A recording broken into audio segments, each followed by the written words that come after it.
Disneyland Paris. Un lieu rempli d'histoire et de mystères, des bâtiments les plus connus aux secrets les mieux gardés. Disneyland Paris, de son ancien nom Euro Disneyland, c'est plus de 2000 hectares de manèges, d'hôtels et de boutiques. C'est le 12 avril 1992 que Disneyland Paris ouvre ses portes pour offrir à ses visiteurs toute la magie de Disney. Et qu'est-ce qui rend Disneyland Paris si spécial? Pourquoi avons-nous cette impression de monde magique?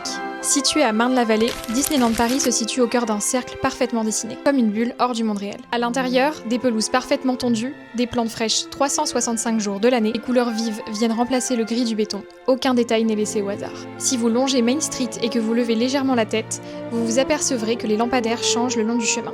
Il retrace les différentes époques. Le château de la Belle au Bois dormant, quant à lui, est bien plus détaillé qu'on ne l'imagine. Si vous zoomez sur ses toits dorés, faits d'ailleurs avec de véritables feuilles d'or, vous y verrez des escargots, montant le long de la toiture. Clin d'œil à la cuisine française. Vous remarquerez les couleurs vives choisies pour ce château. Un rose assumé, aux toitures bleu vive. Ce choix n'est pas seulement esthétique, il s'adapte à la météo de la ville, souvent grise, permettant au château de briller chaque jour de l'année. Vous voilà face au château, au milieu de ce qui vous semble être un grand rond-point. Et vous avez tout à fait raison. Si vous regardez le parc du dessus, vous remarquerez qu'au bout de Main Street, face au château, un rond-point a été construit, laissant différentes sorties en étoiles. Ça ne vous rappelle pas quelque chose? D'ailleurs, chaque sortie mène bel et bien à un monde différent. Le parc est divisé en 4 landes. Frontierland, un monde de western et de cow-boy. Adventureland, nous plongeons au cœur du monde d'Aladin, avec à l'entrée ce lustre absolument magnifique, confectionné au Maroc spécialement pour le parc. Fantasyland, le traditionnel monde merveilleux dans un style médiéval.